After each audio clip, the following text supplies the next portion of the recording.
Sesión ordinaria del Tribunal Constitucional de fecha 30 de septiembre de 2021. Vista de causa, rol 11.820.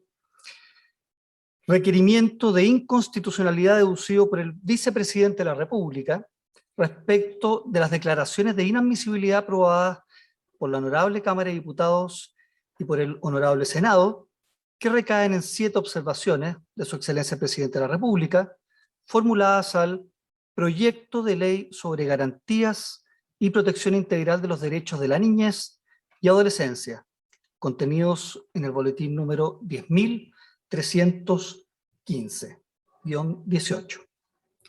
Tiene la palabra el señor relator, don Sebastián López Mañasco. Muchas gracias, señor presidente.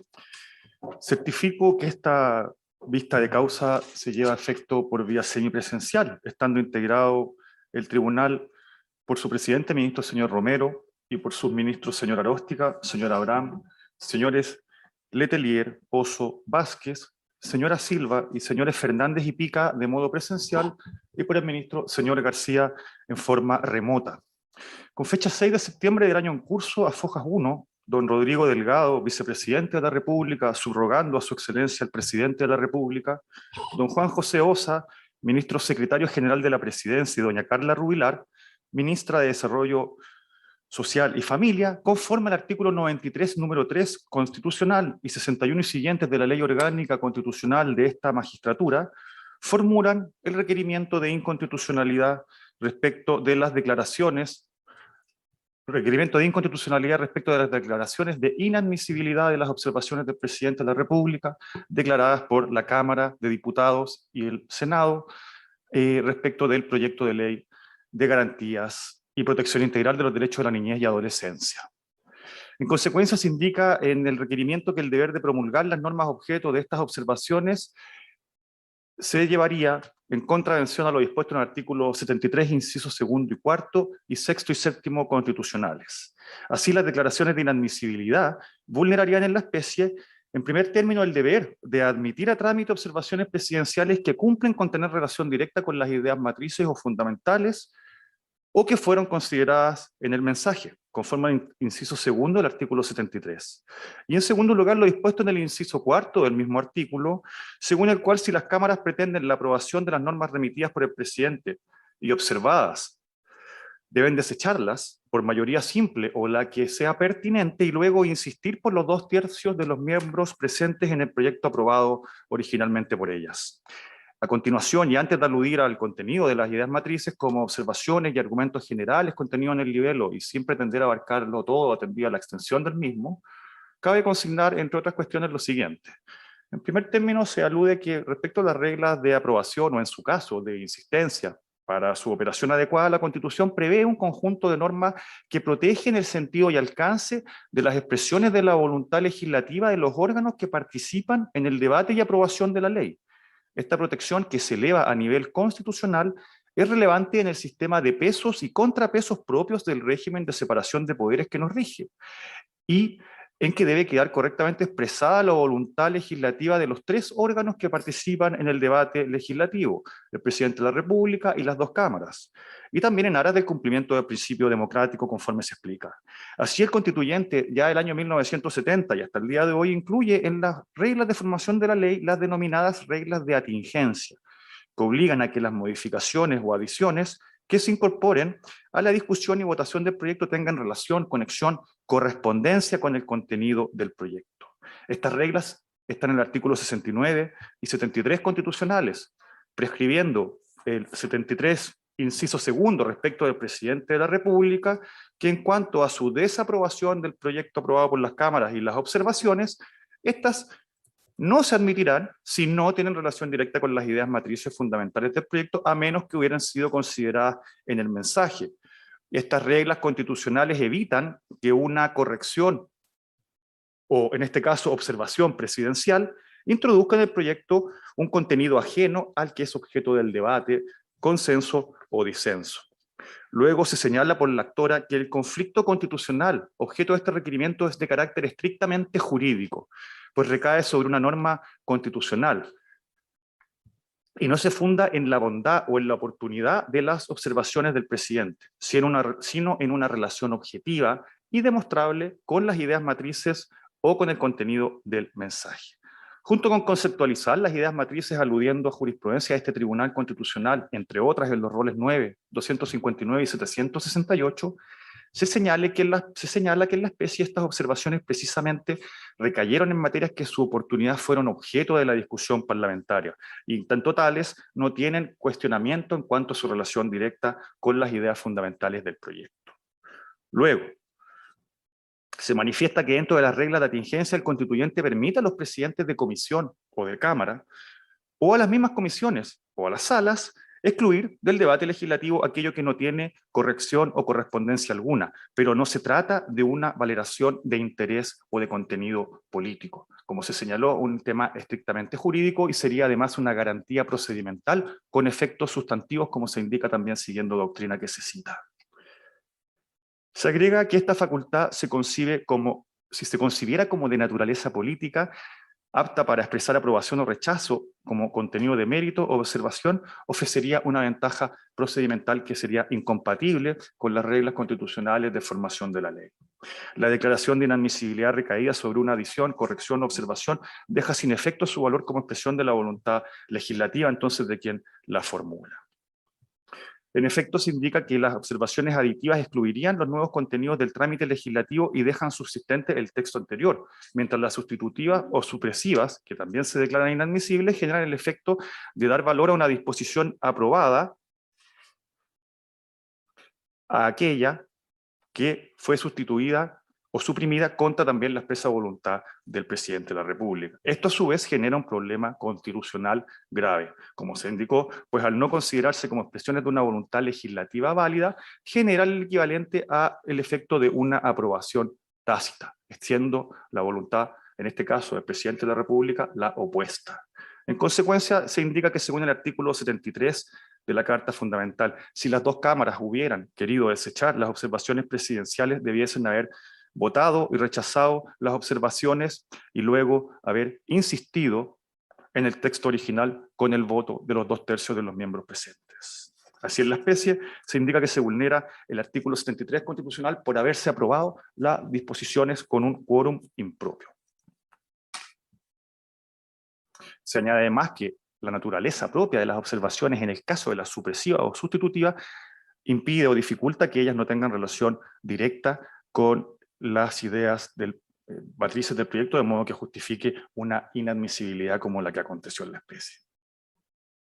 Luego, en relación al veto y a la insistencia, también se alude nuevamente, latamente, a los checks and balances y a la facultad del presidente exclusiva para poder observar o vetar total o parcialmente los proyectos de ley, que admite como única limitación la relación directa con las ideas matrices y permite, como se indicó, que en su caso ambas cámaras puedan insistir rechazando las observaciones, pero con un quórum que se denomina reforzado en el requerimiento de los 2/3, como ya se ha indicado.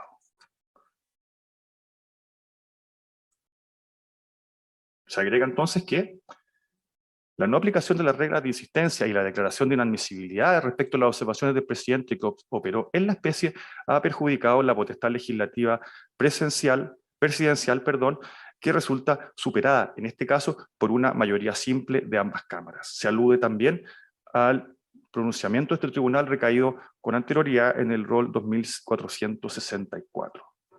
Se genera así entonces una evidente vulneración, según se indica el artículo 73, inciso 4, y también al principio de juridicidad contenido en los artículos 6 y 7 constitucionales, sobre los cuales se indica se construye el Estado de Derecho, al tiempo que se agrega que el artículo 93, número 3 de la Carta Fundamental, otorga competencias a esta magistratura para garantizar la seguridad jurídica, evitando que nazca a la vida del derecho leyes viciadas de constitucionalidad. Se alude también a las inconstitucionalidades recientemente declaradas por este tribunal durante la tramitación del mismo proyecto de ley en comentario, recaído en las sentencias roles 11.315 y 11.317 acumulados. Se hace referencia a continuación a las ideas matrices del proyecto. manifestando que en el mensaje se pusieron con claridad sus fundamentos, que constituyen parte de dichas ideas matrices y trascienden todas las normas del proyecto, y que se tuvieron como base e inspiración para su elaboración y presentación a trámite parlamentario, agregando que estas ideas matrices o fundamentales han sido reproducidas en los debates y conforme consta en los informes de las comisiones de familia de la Cámara y de especial de la niñez del Senado, así como en el mismo informe definitivo de la comisión mixta. Estas ideas matrices se enuncian como las siguientes: el rol central de la familia, los niños como sujetos de derechos, la protección integral de la niñez, la protección efectiva del ejercicio de los derechos, la integración de la protección, una ley de garantías, la provisión de servicios y prestaciones sociales, la ley marco, la ley que establece un sistema de garantías de derechos, un sistema institucional, adopción de medidas de protección y política nacional de la niñez. Se refiere a continuación los fundamentos de las observaciones que efectuó el presidente, dados por que se perjudicaría el interés de los niños, niñas y adolescentes y se debilita el derecho constitucional preferente de los padres a educar a sus hijos, que se dificulta la ejecución de derechos que la propia ley concede, así como la implementación del nuevo sistema, que se vuelve engorroso y burocrático el sistema impidiendo que se asista a tiempo a los niños y que se generan problemas normativos relacionados con la aplicación de otras leyes y políticas públicas. Siendo estos fundamentos, así como el contenido de las observaciones, conforme se indica en el libelo, directamente relacionados con las ideas matrices o fundamentales del proyecto y conforme quedaría en evidencia de toda la tramitación legislativa. De las 7 observaciones, 3 son aditivas, una sustitutiva y 3 supresivas. Su contenido se explica y se argumenta su relación directa con las ideas matrices a fojas 100 y siguientes. A saber, primera observación, al artículo 5 del proyecto, que se refiere a las obligaciones del Estado, observación aditiva, propone agregar un nuevo inciso final que señale que para los efectos de esta ley se entenderá que las obligaciones y deberes del Estado y de los órganos de su administración se deberán cumplir de manera progresiva y conforme a sus atribuciones y medios. Se afirma que esta observación añade el modo de cumplir las obligaciones y deberes del Estado previstos en el proyecto, sin alterar su sustancia, y dice directa relación con la idea matriz de cumplimiento progresivo de las obligaciones y deberes del Estado y los órganos de la administración, conforme a sus funciones, medios, competencias y recursos. Esta idea de cumplimiento progresivo viene desde el mensaje y se incluye en el debate del proyecto, tanto en la Cámara como en el Senado, conforme se transcribe en el libelo. Segunda observación sustitutiva, al artículo 34 del proyecto sobre derecho a la honra, intimidad y propia imagen. Se propone sustituir el inciso segundo por el siguiente. Sin perjuicio de lo señalado en el inciso anterior, corresponde a los padres y o madres, representantes legales, o quienes lo tengan legalmente a su cuidado, la protección de la intimidad y propia imagen de sus hijos y su edad y grado de madurez así lo requiriesen, debiendo escuchar siempre la opinión del niño, niña o adolescente y atendido su interés superior. Al respecto al libelo, indica que es fundamental reconocer el rol de los padres, madres, representantes legales o quienes tengan el cuidado de los niños respecto a la protección de su propia imagen, por los riesgos de vulneración de los derechos a que se pueden ver expuestos. Esto dice directa relación con la idea matriz de protección de la intimidad e imagen de los hijos que corresponde a los padres. Así consta también del mensaje y del debate legislativo en ambas cámaras, tanto en sala como en comisión. Se hace alusión a foja 77 también, a esta idea matriz en relación con la sentencia reciente de este tribunal recaída en los roles 11.315 y 11.317 acumulados, concluyendo que esta observación recoge el mandato del inciso tercero del número 10 del artículo 19 de la Carta Fundamental y lo incorpora como criterio guía en la protección de la intimidad y propia imagen de los niños, en armonía asimismo con su interés superior, tópico que habría sido ampliamente debatido en el Congreso Nacional, suscitando incluso ya un conflicto previo de constitucionalidad que fue visto y resuelto por esta magistratura, y desde luego todo relacionado, según se indica por los requirentes, con el contenido del proyecto. Tercera observación, aditiva al artículo 38, que se trata del derecho a la salud y de los servicios de salud, y propone adicionar un inciso séptimo, luego de la expresión prevenibles, agregando la frase conforme al programa de inmunizaciones. El propósito sería igualmente asegurar el contenido de este programa del Ministerio de Salud que ha permitido disminuir la mortalidad en enfermedades inmunoprevenibles. Y igualmente iría en relación con la idea de matriz de progresividad en el cumplimiento de las obligaciones del Estado en relación con los derechos de los niños a la salud y a los servicios de salud. La cuarta observación supresiva al artículo 49 del proyecto sobre libertad personal y ambulatoria propone suprimir el inciso tercero para mantener las garantías que ya existen en términos de una acción de amparo y no generar una repetición de una norma que puede llevar a confusión. Se agrega también la necesidad de una adecuada técnica legislativa en la idea matriz de asegurar el cumplimiento de los derechos del niño, niña o adolescente, sin generar, de modo progresivo y sin generar procedimientos jurisdiccionales que carezcan de una regulación clara en el mismo proyecto.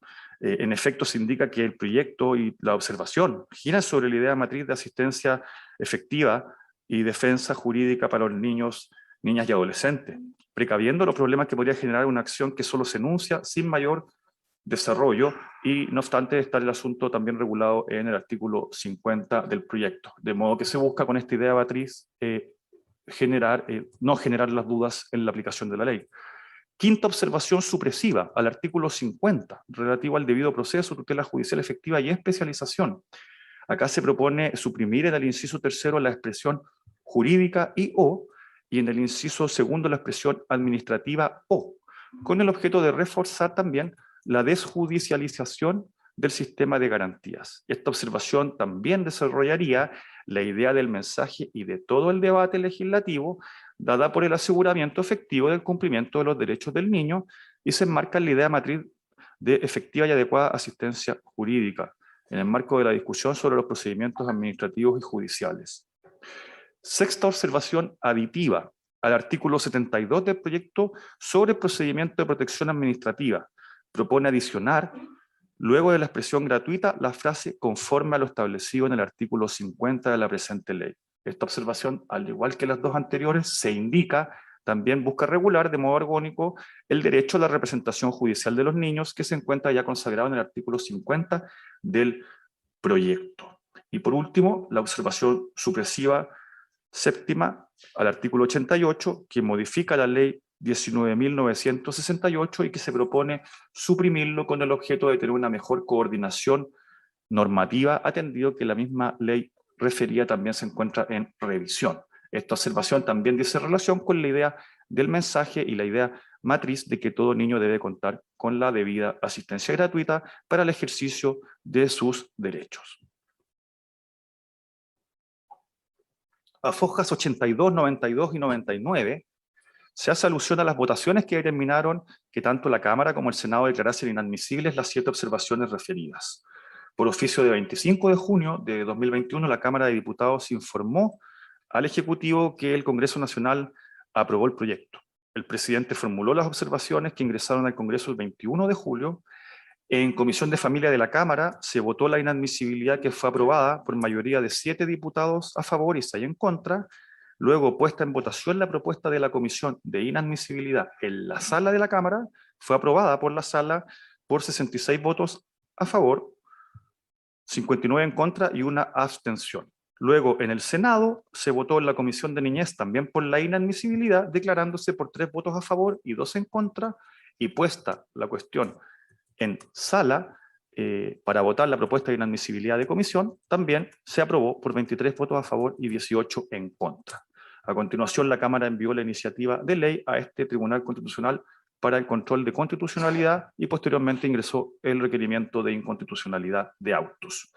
Concluye la actora que conforme a la tramitación, a las votaciones aludidas, en la especie se habría vulnerado entonces el deber de admitir a trámite observaciones presidenciales que tienen relación directa con las ideas matrices o fueron consideradas en el mensaje, y también se vulnera la regla constitucional que determina que las cámaras debían desechar las observaciones del presidente y luego insistir por los 2/3, vulnerándose así, como se ha indicado, los artículos 73, incisos segundo y cuarto, y sexto y séptimo de la Constitución.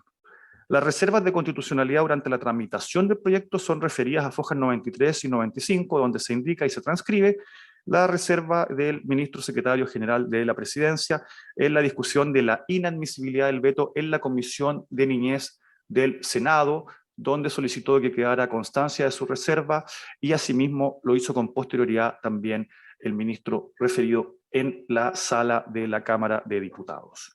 Por todos los puestos, a foja 132, se solicita a este excelentísimo tribunal se sirva acoger íntegramente el requerimiento, declarando la inconstitucionalidad de las declaraciones de inadmisibilidad de las observaciones aprobadas por la Cámara de Diputados y el Senado relativas al proyecto de ley en comentario.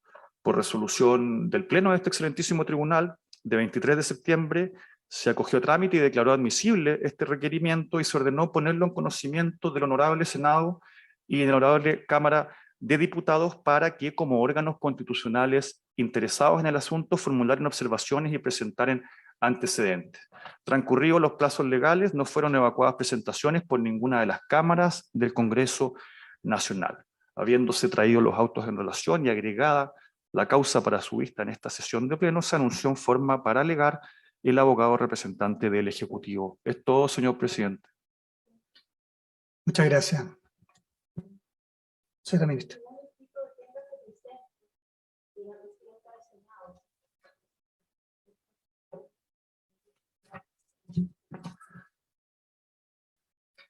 Señor relator. Con mi mail, lo veo en un segundo. Al menos al día de ayer, incluso hoy temprano en la mañana, no había llegado nada. Es posible que o durante el transcurso de esta vista de causa o quizás inmediatamente antes haya sido así.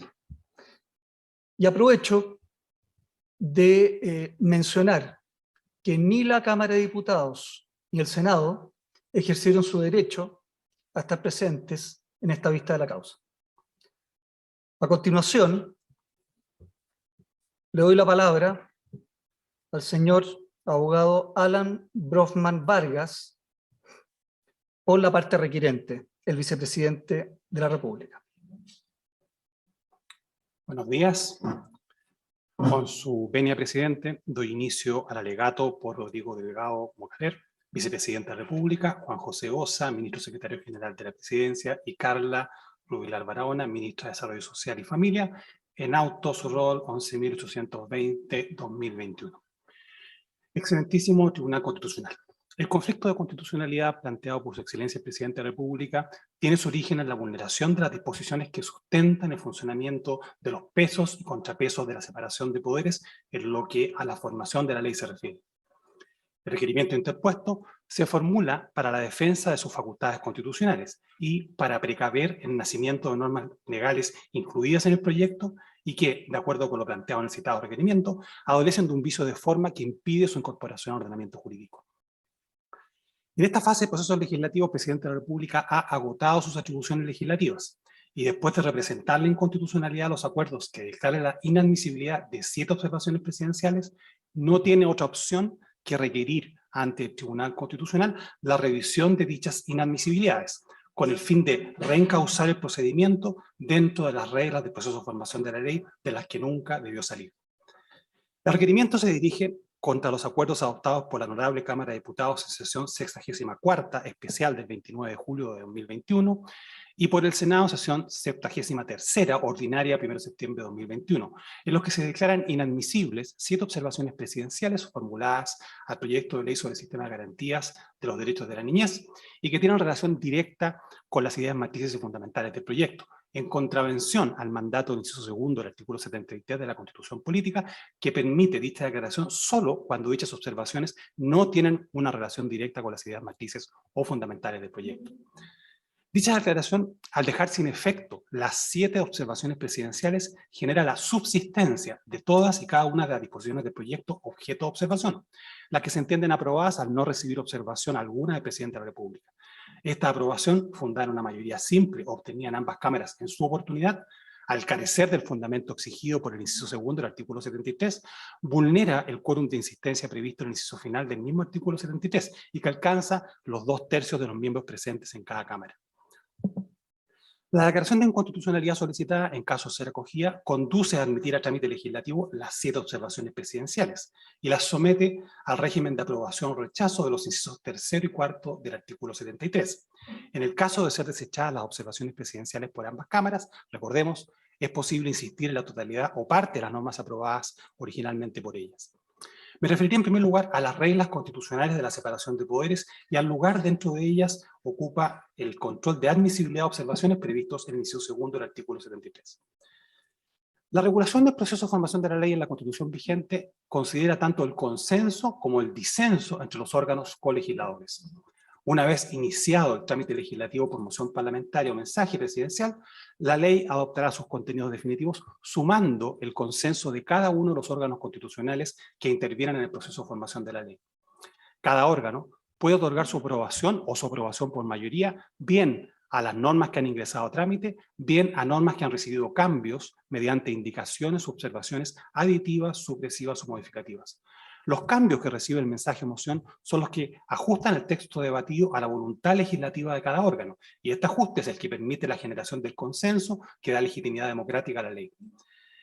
Un proceso legislativo en que el mensaje solo pueda ser modificado en un sentido acorde con la voluntad legislativa de quien lo propuso, reduce o elimina la posibilidad de consenso democrático, en tanto solo habrá ley en los términos planteados por el autor de la iniciativa. Autor que, siguiendo esta interpretación del control de admisibilidad, adquiriría una posición de supremacía que carece de toda justificación en un régimen democrático de separación de poderes y perjudica su funcionamiento. El proceso de formación de la ley considera también algunos supuestos de disenso. Como es normal en una democracia, los representantes populares pueden no estar de acuerdo con el texto de la iniciativa en trámite o con sus modificaciones. En esos casos, la Constitución dispone de procedimientos especiales de insistencia que, cumpliendo requisitos precisos previstos en el texto constitucional en términos generales, permiten la primacía de 2 órganos colegisladores sobre un tercero. Una de estas situaciones previstas es la de primacía de las 2 cámaras sobre la voluntad legislativa del presidente de la República, regulada en el inciso 3º del artículo 73, y que exige a estas el rechazo de una o más observaciones presidenciales y la insistencia por los 2/3 de sus miembros presentes de las disposiciones originalmente remitidas por ambas cámaras al presidente de la República. La Constitución, entonces, supone la posibilidad de consenso y la de disenso, y en este último caso dispone de un procedimiento que permite resolver la eventual ausencia de consenso mediante la insistencia. La voluntad legislativa de cada órgano colegislador, Cámara de Origen, Cámara Revisora y Presidente de la República, es cuidadosamente respetada por la Constitución, toda vez que ella es la que permite incidir en el contenido de la ley de acuerdo con los principios de la democracia representativa. La voluntad legislativa válida de cada órgano colegislador no puede ser dejada sin efecto en el proceso de formación de la ley por otro órgano colegislador, pues si así fuese, el poder de negociación de la voluntad legislativa que puede ser anulada desaparece al desaparecer los medios que permiten incidir en el proceso legislativo. Dicho de otro modo, si un poder colegislador puede dejar sin efecto la expresión válida de la voluntad legislativa de otro poder colegislador, los frenos y contrapesos previstos en el régimen de separación de poderes, imprescindibles para el funcionamiento del régimen democrático, dejan de operar, generando posiciones de supremacía y subordinación que pueden desequilibrar el funcionamiento de todo el sistema político. Las reglas constitucionales para encauzar el consenso y disenso de los órganos colegisladores tienen que considerar también los vicios o deficiencias que pueden observarse en el proceso legislativo.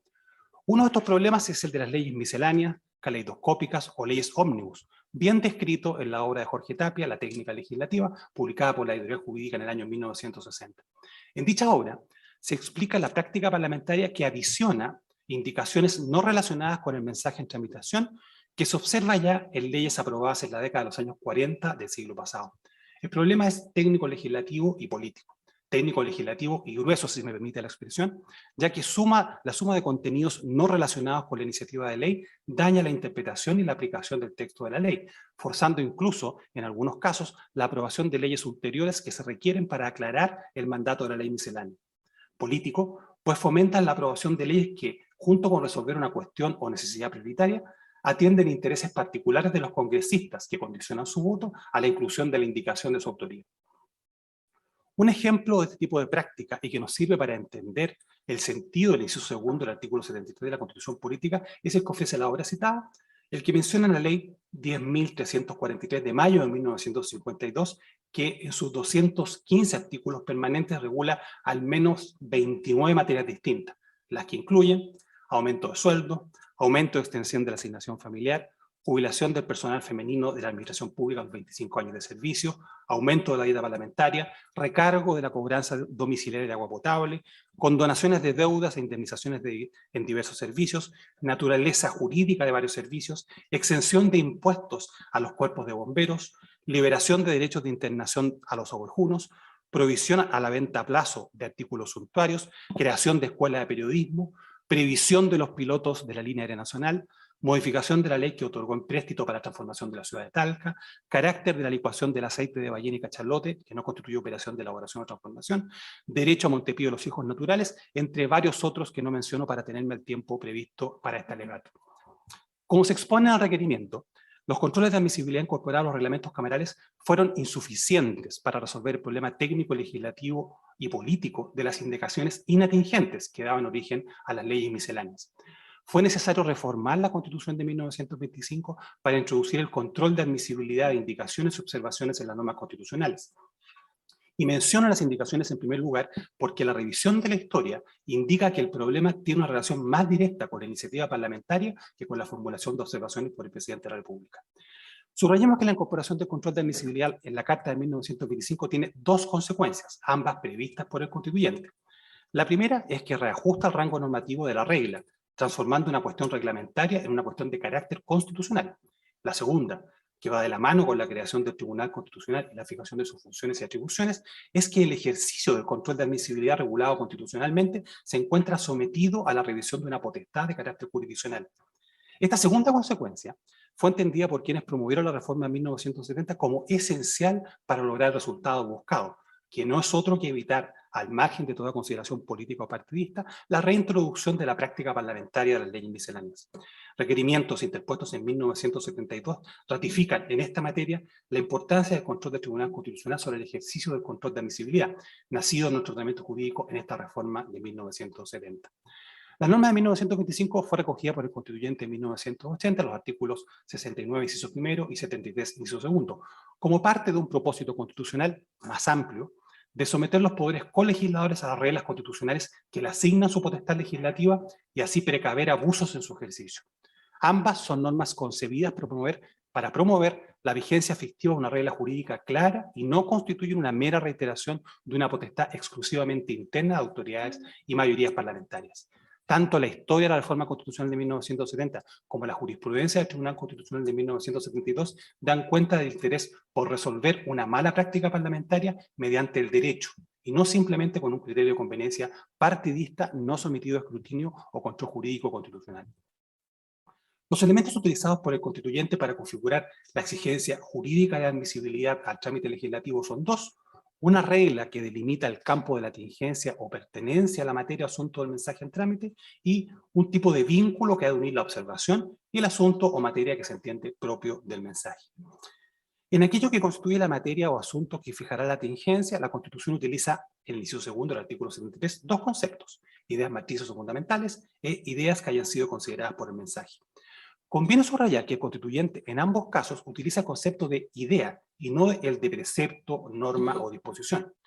Por lo mismo, entendemos, no se está exigiendo una relación entre las observaciones y los contenidos normativos del proyecto, sino que un vínculo con un nivel superior, de abstracción si se quiere, en que se encuentra la estructura o conceptos que dan sentido al conjunto de la iniciativa legislativa. Esta es la forma empleada por el constituyente para evitar la incorporación de las observaciones que, sin relación directa con el proyecto, podrían convertir el proyecto en ley miscelánea. Si el control de admisibilidad de observaciones previsto en la Constitución exigiese un vínculo directo con el contenido normativo del mensaje, estos delimitarían de modo excluyente la posibilidad de introducir cambios a la iniciativa que ha comenzado su trámite. En especial, las observaciones aditivas por su propia naturaleza, en tanto agregan contenidos no previstos en el mensaje, deberían ser declaradas siempre inadmisibles, con lo cual la opción para construir la voluntad legislativa presidencial quedaría reducida de modo significativo, incidiendo de modo negativo en la posibilidad de alcanzar un consenso entre los órganos colegisladores. En este sentido, observemos que es claro que el propio constituyente no quiso circunscribir las observaciones presidenciales al texto aprobado y remitido por ambas cámaras, las que, en ejercicio su voluntad legislativa mayoritaria, decidieron suprimir algunos contenidos del mensaje. Así, En el inciso segundo del artículo 63 se señala que basta con que la idea haya sido considerada por el mensaje para que sea admisible una observación presidencial que la reponga en el proyecto. Las ideas matrices o fundamentales son las que estructuran el proyecto de ley, y no las disposiciones normativas que éste contiene. En tanto delimitación de una materia o asunto que se debate en el proyecto de ley, las ideas matrices o fundamentales tampoco se asocian con una posición o valoración acerca de cada una de las normas que integran el proyecto. Es claro que el debate legislativo versa precisamente sobre el mérito o demérito de cada norma en concreto del proyecto de ley, y en especial sobre su contribución a los objetivos que persigue la iniciativa que se discute. Si la idea matriz o fundamental fuese la valoración de la contribución de cada norma del mensaje a los objetivos del mismo, el control de admisibilidad se erigiría como un filtro de naturaleza política en la cual el presidente de una Cámara, o la mayoría de sus integrantes, admite o inadmite aquellas observaciones que coinciden con su interés partidista. De ser así, dados los efectos jurídicos de la inadmisión, el presidente de cada corporación o su respectiva mayoría podrían anular la manifestación de la voluntad legislativa presidencial en aquellas observaciones que no coinciden con su interpretación de aquello que sirve a los propósitos de la iniciativa que se debate. Las ideas matrices o fundamentales del inciso segundo del artículo 73 no son simplemente sinónimos del propósito que cada norma del proyecto persigue. De ser así, tampoco tendría sentido una competencia del Tribunal Constitucional al que corresponde examinar una decisión política y subjetiva por completo ajena a sus facultades de control jurídico. Esta forma de entender el control de admisibilidad daña de manera profunda la separación de poderes, pues hace desaparecer la potestad legislativa presidencial para formular observaciones, toda vez que los presidentes de ambas cámaras o su mayoría simple podría dejarlas sin efecto cada vez que añaden, modifican o suprimen una disposición del mensaje o bien afectan, de acuerdo con una interpretación política, su propósito normativo. La relación directa es un vínculo, conexión directa entre la observación y las ideas matrices o fundamentales del mensaje en tramitación, o bien con los contenidos considerados con este. Este vínculo no exige asociar la observación con el apoyo o rechazo del contenido de la iniciativa en trámite, pues de otro modo no podrían existir observaciones sustitutivas ni modificativas, las que siempre por su naturaleza alteran los contenidos del proyecto. Es más, el hecho de que una observación vaya contra un contenido del proyecto de ley en trámite indica que tiene una relación directa con él. Solo una observación que tiene una relación directa con las ideas matrices fundamentales, de acuerdo al diccionario, denota la oposición y contrariedad de una cosa con otra. La regla de inatingencia no permite excluir observaciones que simplemente discrepan de la dirección que la mayoría parlamentaria pretende dar al proyecto.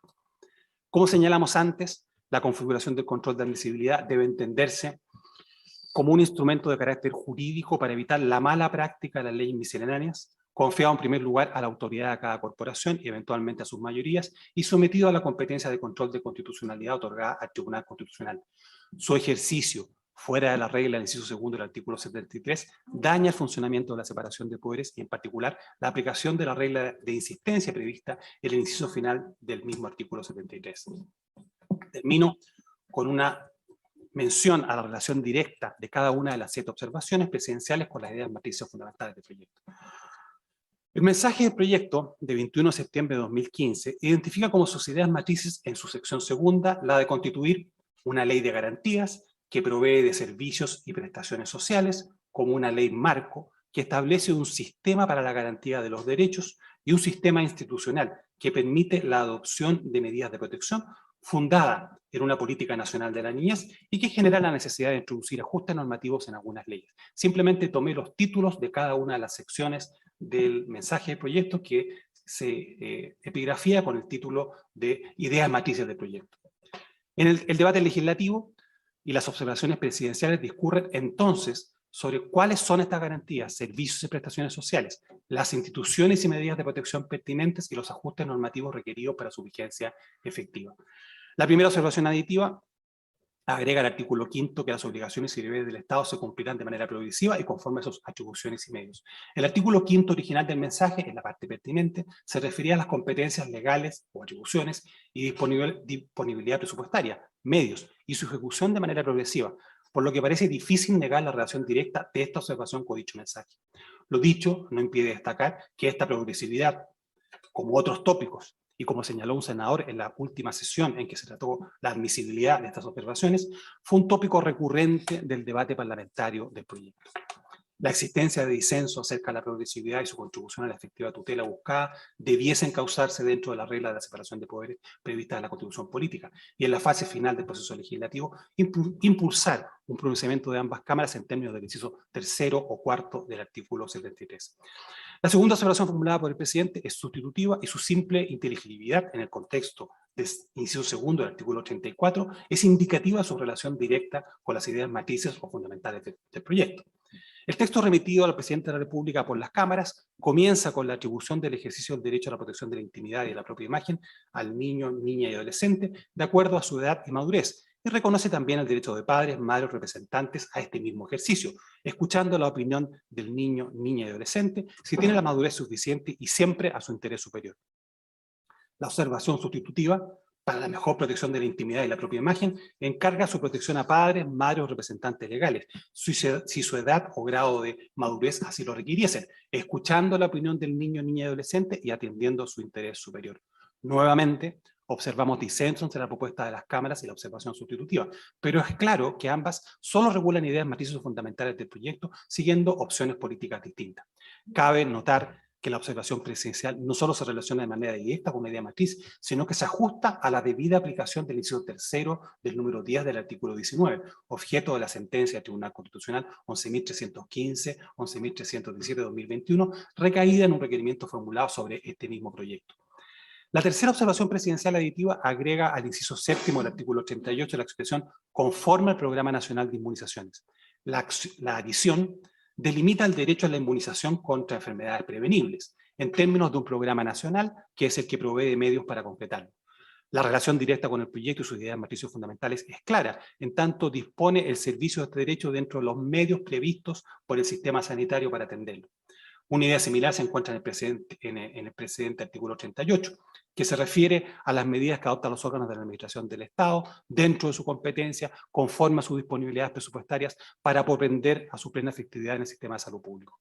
Como se indicaba antes, existe discrepancia acerca de la mejor manera de satisfacer este derecho y ellas debiesen causarse en los mecanismos previstos por la Constitución.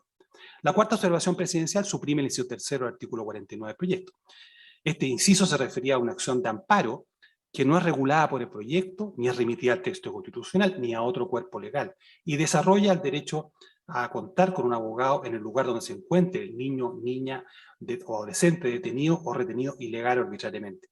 El texto aprobado del proyecto remitido al presidente, en otras disposiciones, protege el derecho a una representación judicial especializada, el derecho a recurrir, y la protección de los derechos y garantías que le confiere la Constitución Política de la República, los tratados internacionales sobre derechos humanos, como también dispone el deber del Estado de proveer una oferta de programas que garanticen el derecho a defensa jurídica letrada, especializada, autónoma de niños, niñas y adolescentes. Por lo que la supresión afecta a una modalidad de ejercicio de una garantía que tiene relación directa con las ideas matrices o fundamentales del proyecto. La quinta observación presidencial, también supresiva, elimina en el inciso primero del artículo 50 del proyecto la expresión jurídica y en el inciso segundo del mismo artículo la expresión administrativo o. Como en el caso anterior, se trata de fijar las modalidades de asistencia y representación más adecuadas para lograr la tutela efectiva de los derechos y garantías de niños, niñas y adolescentes. La sexta observación, aditiva, adiciona el numeral quinto del artículo 72 y luego la expresión gratuita la frase conforme a lo establecido en el artículo 50 de la presente ley. Esta observación se limita a remitir el contenido del numeral citado a otra disposición del proyecto. No parece posible considerar carente de relación directa con una idea de matriz fundamental una observación que solo aporta una concordancia interna que, por supuesto, no escapa a las materias reguladas por el proyecto y tiene una relación directa con sus ideas de matrices fundamentales. La séptima y última observación presidencial supresiva elimina dos modificaciones introducidas por el artículo 88 del proyecto a la ley que crea los tribunales de familia. Esta supresión tiene el propósito de evitar los problemas que podría generar la obligatoriedad de la intervención del abogado, del niño, niña y adolescente y la nulidad derivada de su visión, para promover la creación de un sistema articulado que supere dichos riesgos. Se debate aquí acerca de la mejor manera de lograr una articulación entre este proyecto de ley y los procedimientos de los tribunales de familia, a fin de asegurar la tutela de los derechos de los niños, niñas y adolescentes, idea matriz o fundamental del proyecto. Concluyo. El conflicto de constitucionalidad planteado ante el excelentísimo Tribunal Constitucional tiene dos dimensiones. La primera tiene relación con el respeto de la voluntad legislativa de cada uno de los órganos democráticos que participan en el proceso legislativo y el adecuado funcionamiento de los frenos y contrapesos de la separación de poderes. La segunda, con el ejercicio del control de admisibilidad de ciertas observaciones presidenciales realizadas por la Honorable Cámara de Diputados y el Honorable Senado y que, en nuestro parecer, podrían parar el nacimiento a la vía jurídica de normas que adolecen de un vicio de constitucionalidad. En ambas dimensiones, el conflicto de constitucionalidad suscitado puede generar consecuencias negativas de importancia para el equilibrio de poderes entre Congreso y Presidente y para la vigencia de las normas de un proyecto relevante para construir la respuesta estatal a una demanda social apremiante.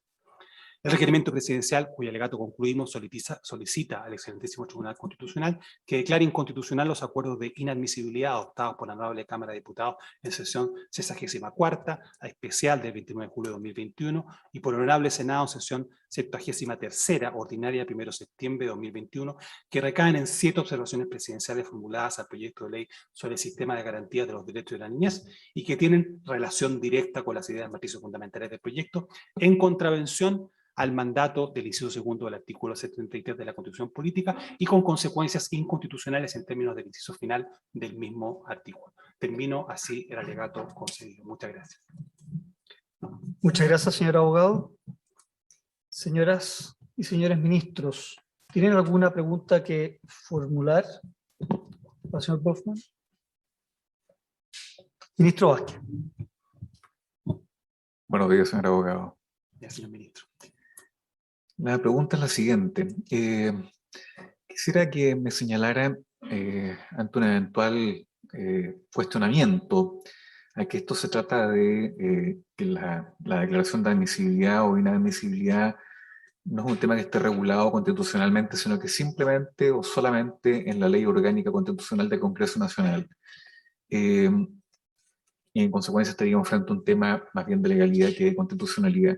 ¿Cuál sería su argumentación al respecto?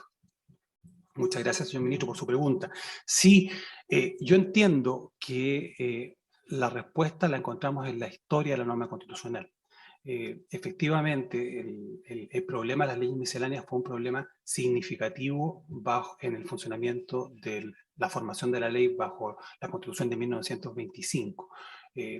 La ley en el periodo 1925-1973 adolece de un marcado particularismo, atención de intereses particulares. Si uno revisa las estadísticas globales de todas las leyes aprobadas entre 1973 y 1925, 1973, perdón, observa que hay una escasa cantidad de leyes generales. La respuesta reglamentaria fue la primera que se dio, la que se generó alrededor a mediados del año 50, los reglamentos de la Cámara de Diputados y del Senado. Si revisamos el reglamento del Senado, por ejemplo, en 1925 no decía nada de esto, no tenía ninguna referencia a este problema. De hecho, había una expresión en el reglamento del Senado en 1905 que más bien permitía este tipo de prácticas legislativas. Pero repito, eso se fue generando como un problema más o menos significativo, más o menos serio, tanto en su dimensión técnica legislativa como en su dimensión política. Y por ello que a partir de los problemas que generaba la norma reglamentaria, que en definitiva no ofrecía respuesta, se llevó a la Constitución. Se llevó a la Constitución como la forma de solución. Y hay referencias explícitas en el debate de la reforma constitucional de 1970 en razón de este punto.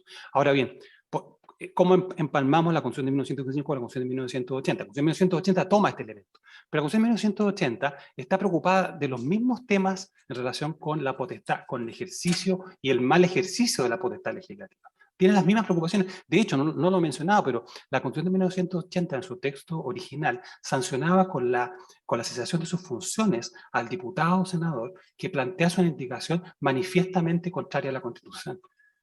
Podía incluso una indicación que adoleciese de un vicio de inatingencia, como el que estamos comentando. En el texto original de la Constitución de 1980, repito, admitía la posibilidad de cesar a ese diputado o senador, norma que fue suprimida por la reforma constitucional de 1989. Pero cuando revisamos el contexto de la regulación de la formación de la ley de la Constitución de 1980, me parece que el constituyente lo que quiso hacer es reforzar la respuesta constitucional frente a los problemas generados por el particularismo de la actividad legislativa utilizada bajo el régimen de la Constitución de 1935. Prueba de ello también es la idea de dominio máximo legal. La misma idea de dominio máximo legal también va en el mismo sentido, ¿no? Leyes generales, no queremos leyes particulares. Y es por eso que esta cuestión tiene un carácter constitucional. Por supuesto que me parece que además que la respuesta desarrollada por la reforma de Constitución de 1970 es una reforma muy sensata, porque entre otras razones permite que los propios parlamentarios simplemente controlen esta atingencia o esta inatingencia y dejen fuera leyes que efectivamente, como en el ejemplo de profesor Jorge Tapia, ¿no? En ese ejemplo claramente se expanden a otras materias. Solamente en el caso que ese control no se ejerza al modo debido o fracase, interviene en segunda instancia la posibilidad de plantear el conflicto constitucional que estamos trayendo a este tribunal. ¿Alguna pregunta adicional? Ministro Pos.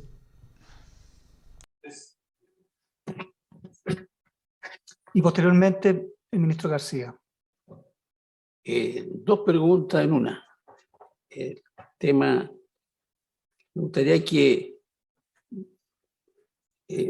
se pronunciara un poco porque hay un precedente que dificulta entrar a ver esta materia.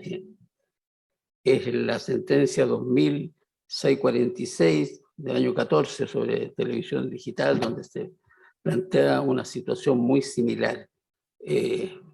¿Cómo se vincula esto de las ideas matrices? ¿Cómo en este caso se puede sortear el pronunciamiento del tribunal en el año 2014? Y la segunda, que duda a raíz de la pregunta que hizo el ministro Vázquez, derivada de esa un poco, es que el requerimiento en parte necesita dirigirse contra normas o preceptos legales. Y aquí, si uno analiza el petitorio, el requerimiento, el tema que se plantea es la inconstitucionalidad de las declaraciones de inadmisibilidad de las observaciones, por lo que carecería de presupuesto jurídico. Eso es lo que yo deduzco de la petición. Es decir, ¿cómo eso lo conjugo yo con preceptos legales? Esa es la pregunta. Gracias. Muchas gracias por su pregunta, señor ministro. Bueno, hay algún aspecto de la sentencia, que cita que no compartimos, que la verdad es que discrepamos. Entendemos que este requerimiento debe dirigirse en primer lugar al núcleo del conflicto constitucional, que está constituido por esta declaración de inadmisibilidad que en la opinión del Poder Ejecutivo carece de fundamento constitucional porque está alejada de la regla, no está respetando la regla del inciso segundo del artículo 73. Los preceptos legales que adolecerían de un vicio de constitucionalidad son todos los preceptos legales que fueron objeto de observaciones presidenciales, porque esos preceptos legales fueron aprobados en su oportunidad por mayoría simple de cada una de las cámaras, ¿no? Y remitidos al presidente de la República. Dado que la inadmisibilidad genera el efecto, la consecuencia de entender como estas observaciones como no formuladas, terminamos dando a estos preceptos legales observados el valor de disposiciones aprobadas por los dos órganos colegisladores y por el presidente de la República, ¿no? Por las dos cámaras y por el presidente de la República. Y en ese sentido, los preceptos legales que serían objeto de este conflicto de constitucionalidad son estas normas que, si nos vamos al procedimiento que el Ejecutivo entiende que es el correcto, que es declarar la admisibilidad, tienen que ser objeto de un pronunciamiento en ambas cámaras, que las aprueba, que los desecha estas observaciones, y en el caso que los deseche, pueden ambas cámaras, por supuesto, insistir, de acuerdo al inciso final del artículo 73, por los dos de sus miembros presentes. El vicio que, respondiendo directamente a su pregunta, ¿no? Los preceptos legales concernidos son aquellos que son objeto de observación, que hemos citado a lo largo, que están citados en el requerimiento, ¿no? Aquí lo mencioné sucintamente. Esos son los preceptos legales que son objeto de observación y que mientras si se admite esta inadmisibilidad, en definitiva van a quedar incorporados al proyecto de ley con aprobación de la Cámara de Diputados, con la aprobación del Senado, pero sin el acuerdo sustantivo del presidente de la República. Sin embargo, siguiendo las normas de inadmisibilidad, el resultado práctico, esos preceptos van a ser incorporados al proyecto de ley como si hubiesen sido insistido, sin, repito, cumplir con el quórum de los 2/3 de los miembros presentes exigido por el inciso final del artículo 73.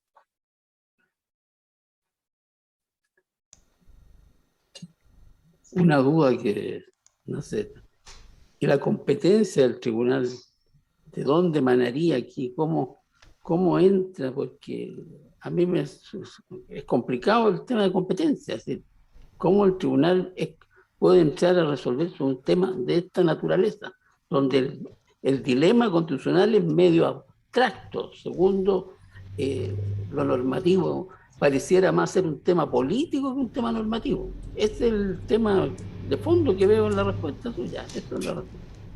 Nuevamente agradezco su pregunta, señor ministro, porque efectivamente hay doctrinas como la doctrina de los acta corporis interna, ¿no? de los cuerpos políticos, ¿no? Que no deben ser revisados, y efectivamente suscribo esa doctrina. Efectivamente no corresponde que un órgano jurisdiccional revise decisiones políticas. Efectivamente esa es la respuesta, ¿no? Ahora bien, en este caso, la facultad que se otorga de inadmitir, dada la historia, dada sus contenidos, se ha configurado como una facultad que tiene una naturaleza jurídica constitucional. Porque si la entendiésemos como una simple facultad política, nos encontramos con que el pronunciamiento del presidente de una Cámara, eventualmente, podría dejar sin efecto la manifestación de la voluntad legislativa del presidente de la República a través de observaciones. Esa es la cuestión, es decir, tal como está configurada esta atribución, tanto en la ley orgánica como en la Constitución, ¿no? Y los reglamentos camarales que reproducen la norma de la ley orgánica, tal como está configurada, es posible que la decisión, la interpretación del presidente de la Cámara, del presidente del Senado, respecto a las observaciones del presidente de la República, las deje como una expresión de una voluntad legislativa inválida, que no tiene ninguna consecuencia, ningún efecto dentro de los frenos y contrapesos de la separación de poderes. Y ese punto nos lleva a la historia que he reseñado. Efectivamente, esta decisión en principio corresponde a los presidentes de ambas cámaras, en principio corresponde a las mayorías de ambas cámaras, ¿no? Pero, de ser necesario, su ejercicio inadecuado puede ser revisado por el Tribunal Constitucional, en el sentido que estamos planteando nosotros, o bien al revés, ¿no? Al revés, cuando ambas cámaras han admitido observaciones, han admitido trámites, observaciones inatingentes, también sería el caso, ¿no? Dando lugar a una ley miscelánea, pero por supuesto que sería también un ejercicio de un control de inadmisibilidad que exige una revisión en sede constitucional, en este caso, por parte de uno de los órganos colegiados, el presidente de la República, que discrepa de esta interpretación de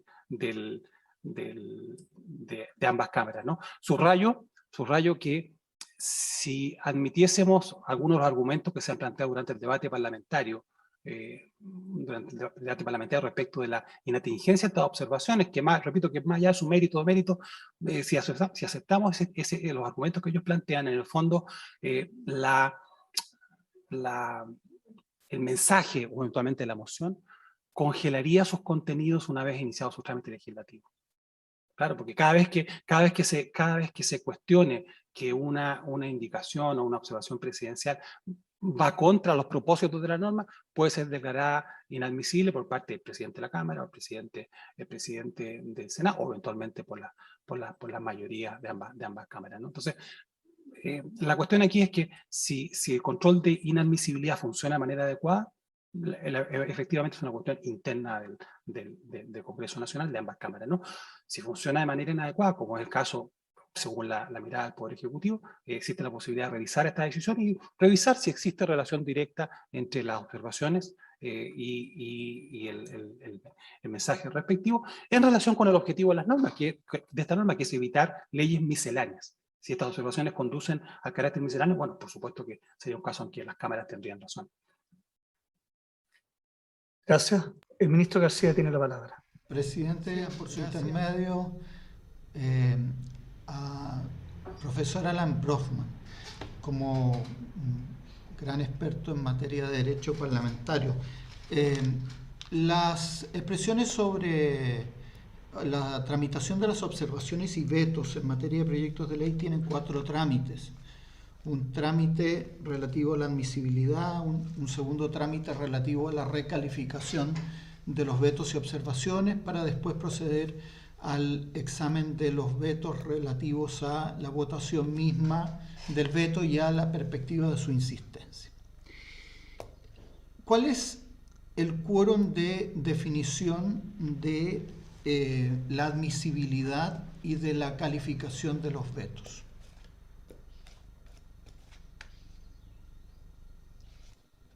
Muchas gracias, señor ministro. El quórum de admisibilidad es mayoría simple de los presentes. Y de Y calificación. el de calificación de los vetos entiendo que no es. Entiendo que Perfecto. también es el mismo. Perfecto. Siendo mayoría simple y estando bastante claros en ese punto, la pregunta es la siguiente. ¿Cuál es el sentido del requerimiento sobre su finalidad? Porque en la parte petitoria, algo lo preguntó el ministro Pozo, pero quiero ahondar en eso para tener claridad sobre qué es lo que tenemos que hacer. En la parte petitoria se describe que nosotros, en su solicitud, se declare la inconstitucionalidad de declaraciones de inadmisibilidad.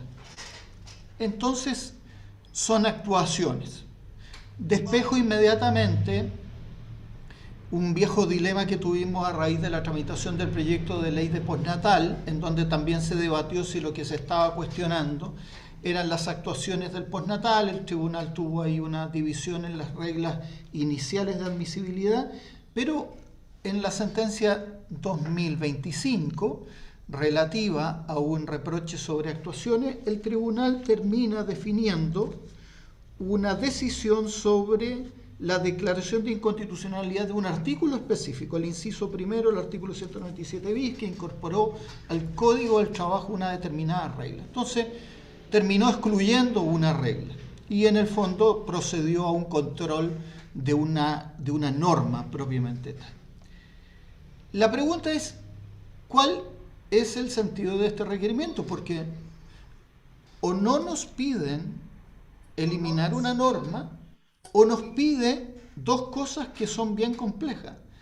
Retrotraer, y aquí están las preguntas, porque estas son puras especulaciones y me gustaría que nos ayudara a precisar exactamente el alcance. O nos retrotraemos al momento de definir el ingreso de estas vetos y observaciones a la Cámara de Origen, y sería ese el momento del efecto normativo, o se le está pidiendo a este tribunal que recalifique cada una de las vetos y observaciones. Y el problema de la recalificación de cada uno de los vetos y observaciones es que ambas son materias de legalidad. Entonces, nos estarían pidiendo una cuestión que aún no se ha votado los vetos, digamos. Por eso la primera pregunta sobre las determinaciones de mayoría simple. Entonces, sin votar los vetos, se le estaría pidiendo a este tribunal que haga una cierta recalificación de indicaciones. Entonces tendríamos que hacernos cargo, por ejemplo, de que la Comisión de Infancia del Senado recalificó como una materia, rechazó la admisibilidad de las observaciones porque no decía en relación con el sistema integral de derechos de la niñez, porque escogía unos derechos y eliminaba otros derechos. ¿Es esa la observación, aquello a lo cual nosotros tenemos que hacernos cargo? Ese es el sentido de mi pregunta. Es una pregunta que tiene este contenido especulativo, pero necesito saber a qué etapa del proceso nomogenético de la ley volvemos y por qué debemos volver ahí, y en función de qué el tribunal calificaría cuestiones que son propias de la ley orgánica constitucional del Congreso Nacional. Muchas gracias por su pregunta, señor ministro. Efectivamente, el problema sobre el cual pregunta es un problema complejo, estamos claros. Es un problema complejo y difícil, ¿no? La norma del artículo, del inciso segundo del artículo 73 está en la Constitución. Está en la Constitución. La facultad constitucional de los presidentes de las cámaras, de las mayorías de las cámaras, para declarar la inadmisibilidad, nace de la Constitución. Y por lo tanto, es una cuestión de constitucionalidad. Por mucho que esté desarrollada, por supuesto, en la Ley Orgánica del Congreso Nacional y también en los reglamentos. Como he intentado transmitir, la razón por la cual este control de admisibilidad está en la Constitución obedece a razones también de tipo constitucional, el buen funcionamiento de los frenos y contrapesos de la separación de poderes.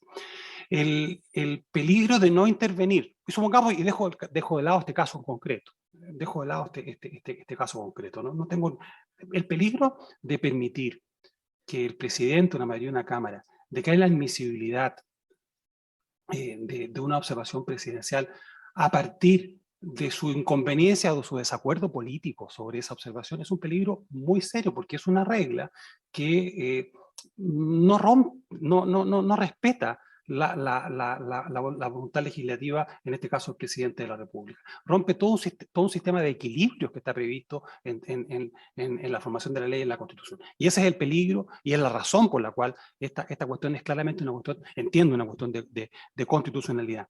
Lo que pedimos al Tribunal Constitucional es que considere la relación directa de las observaciones formuladas. Por supuesto que en esta materia no es necesario que la calificación de estas observaciones, su carácter, es una cuestión derivada, ¿no? Pero sí que establezca la existencia de una relación directa entre estas observaciones y las ideas matrices fundamentales del proyecto, o que hayan sido consideradas en el mensaje respectivo, como dice el artículo, en su segundo, el artículo 73. A partir de esa decisión en la cual se reconoce esta relación directa entre las observaciones y la idea matriz fundamental del proyecto o las ideas consideradas en el mensaje, el camino que sigue el trámite es que ambas cámaras deben considerar como admisibles a trámite estas observaciones presidenciales. Y en consecuencia, como es la regla general de la tramitación de los vetos presidenciales, debatirse si se aprueban o se rechazan de acuerdo al inciso tercero y cuarto del artículo 73. El simple establecimiento de esta relación directa entre las observaciones y las 7 observaciones y las ideas matrices fundamentales del proyecto o consideradas en el mensaje, da curso abre el camino a la tramitación regular de este veto, y en ese sentido, respondiendo directamente a la pregunta, entiendo que se retrotrae al pronunciamiento de la Cámara de Diputados, reingresa el veto a la Cámara de Diputados, y para que la Cámara de Diputados se pronuncie en términos de el inciso tercero o cuarto del artículo 73, que es aprobar o desechar estas observaciones. Y se las desecha, que probablemente es una posibilidad, ¿no?, que las deseche, surge la posibilidad para la Cámara de Diputados intentar insistir en el proyecto originalmente aprobado por ellas, que es el texto que hoy día tenemos en manos del presidente de la República. Y lo mismo para el Senado. Se reiniciaría, respondiendo directamente a la pregunta, el trámite en ese momento, ¿no? Entendido que el control de constitucional conduce a entender que estas observaciones tienen una relación directa con las ideas matrices fundamentales del proyecto, que es la exigencia que dispone el artículo 73, segundo de la Constitución, ¿no? Repito, sustantivamente, ¿no? La Constitución, por supuesto que en esta materia está incidiendo en una cuestión de fondo, acerca de esa relación que se pide en su caso en el artículo 69 a las indicaciones, en el caso del artículo 73 a las observaciones presidenciales, ¿no? Y la habilitación para este control de admisibilidad solamente está dada en relación con este supuesto excepcional, que es que no tenga relación directa con la idea matriz fundamental. Gracias. Presidente, una pregunta adicional a raíz de la observación.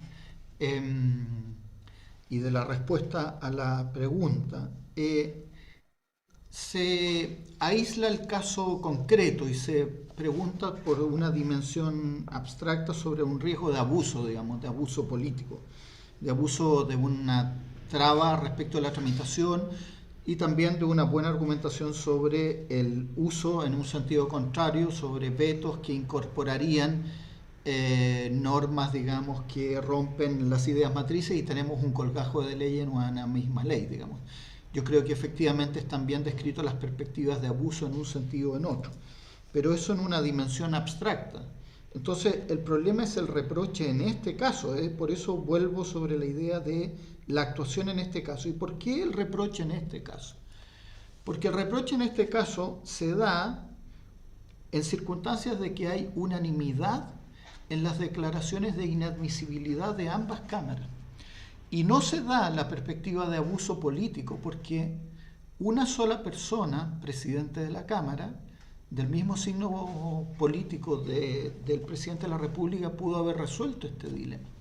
Y pudieron estar en una posición que es la que describe el profesor José Luis Sea en su Manual de Derecho Constitucional Chileno, tomo 3, que es cuál es la perspectiva cuando nada se dice respecto de las reglas de inadmisibilidad, que las califica en el ámbito legal, y cuando estas reglas de inadmisibilidad son contrarias en una cámara, en una comisión, contrarias entre ambas cámaras, etc.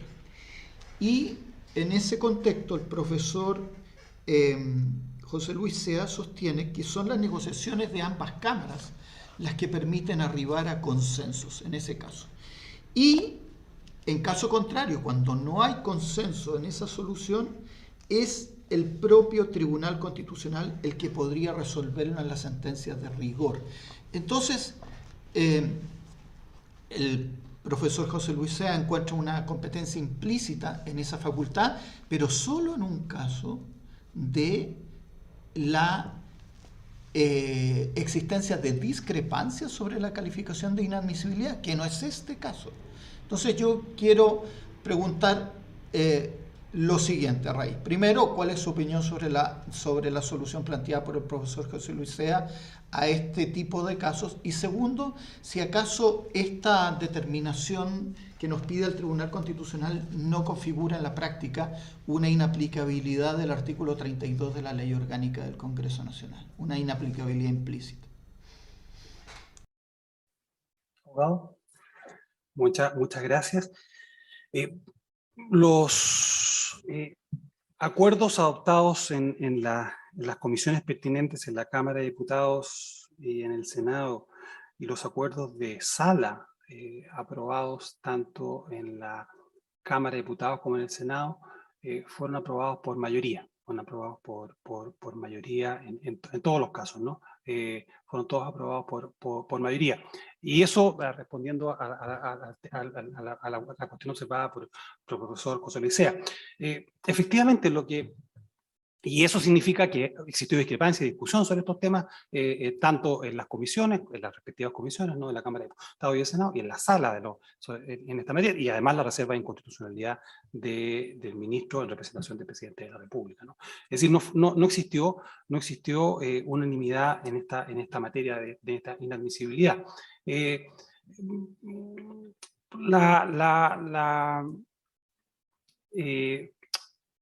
La operación del artículo 32 de la Ley Orgánica del Congreso Nacional, creo que me parece que no está siendo objeto de cuestionamiento, ¿no? Es decir, porque efectivamente, si observamos la historia de la norma, llegamos a que ella tiene un sentido y tiene una práctica. Y tiene cierto sentido que la tramitación de la inadmisibilidad dentro del procedimiento legislativo tenga un trámite privilegiado. Es razonable en el sentido del mal que se quiere evitar, ¿no?, que es las leyes misceláneas. En todos aquellos casos en los cuales existe esta relación directa que pide la Constitución a las ideas matrices fundamentales del delito, que tampoco es una exigencia de atingencia especialmente alta, porque tampoco puede serlo, porque si lo es, se estarían rompiendo las las bases de aquello que constituye los frenos de contrapesos en el proceso de formación de la ley. Lo que se quiere en la Constitución es que todas las voluntades legislativas puedan incidir en el proceso legislativo de manera adecuada. Y si la mayoría de un órgano puede dejar sin efecto la manifestación de la voluntad legislativa de otro, tenemos un problema, por lo menos en la medida en que se puede constatar que esa declaración que funda esa inadmisibilidad carece del debido fundamento. Luego, no estamos cuestionando la existencia de la facultad del artículo 32, que también tiene otras expresiones de la ley orgánica constitucional en relación con las indicaciones, la existencia de esta regulación, de esta facultad. Entendemos que el propósito de estas disposiciones se mantiene. Hay un esfuerzo del Constituyente 1980 de reforzar la generalidad de la ley y asegurar que tengamos leyes generales y no tengamos leyes particulares. No es una regla infalible, y de hecho en el pasado, bajo la Constitución de 1980, han existido algunas leyes que podemos considerar misceláneas y que no fueron objeto de control de admisibilidad por ninguna de las cámaras.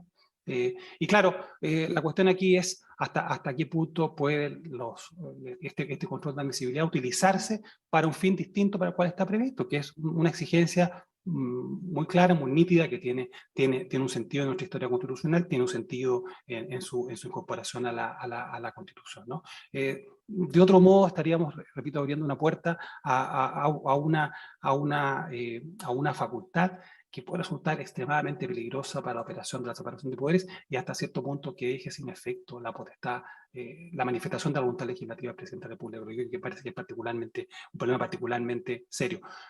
Nuestro requerimiento del Poder Ejecutivo no cuestiona la discrepancia política. La discrepancia política entre los órganos colegiados, la discrepancia entre mayorías, minorías, ese punto está clarísimo. Y de hecho, parte de los argumentos de la tingencia de las observaciones es que, no me atrevo a decir todos, pero una buena parte de cada uno de los aspectos que fueron objeto de observaciones presidenciales fueron debatidos durante el trámite legislativo.